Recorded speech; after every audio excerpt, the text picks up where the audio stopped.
الف لام میم، اللہ جو معبود برحق ہے اس کے سوا کوئی عبادت کے لائق نہیں، زندہ ہے سب کو تھامنے والا۔ اس نے اے نبی تم پر سچی کتاب نازل کی جو پہلی آسمانی کتابوں کی تصدیق کرتی ہے، اور اسی نے تورات اور انجیل نازل کی تھی۔ یہ دو کتابیں اس نے پہلے نازل کی تھیں لوگوں کی ہدایت کے لیے، اور پھر قرآن جو حق اور باطل کو الگ الگ کر دینے والا ہے نازل کیا۔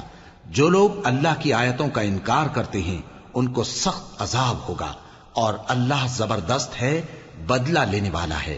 اللہ ایسا خبیر و بصیر ہے کہ کوئی چیز اس سے پوشیدہ نہیں، نہ زمین میں اور نہ آسمان میں۔ وہی تو ہے جو ماں کے پیٹ میں جیسی چاہتا ہے تمہاری صورتیں بناتا ہے، اس غالب حکمت والے کے سوا کوئی عبادت کے لائق نہیں۔ اے پیغمبر، وہی تو ہے جس نے تم پر یہ کتاب نازل کی جس کی بعض آیتیں محکم ہیں اور وہی اصل کتاب ہیں، اور بعض دوسری متشابہ ہیں۔ تو جن لوگوں کے دلوں میں کجی ہے وہ متشابہات کا اتباع کرتے ہیں تاکہ فتنہ برپا کریں اور مراد اصلی کا پتہ لگائیں، حالانکہ مراد اصلی اللہ کے سوا کوئی نہیں جانتا۔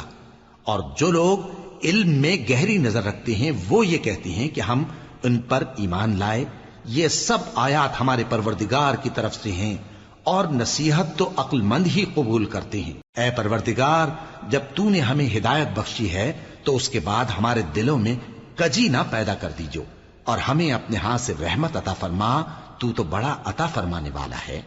اے پروردگار، تو اس روز جس کے آنے میں کچھ بھی شک نہیں سب لوگوں کو اپنے حضور میں جمع کر لے گا، بے شک اللہ خلاف وعدہ نہیں کرتا۔ جو لوگ کافر ہوئے اس دن نہ تو ان کا مال ہی اللہ کے عذاب سے ان کو بچا سکے گا اور نہ ان کی اولاد ہی کچھ کام آئے گی، اور یہ لوگ آتش جہنم کا ایندھن ہوں گے۔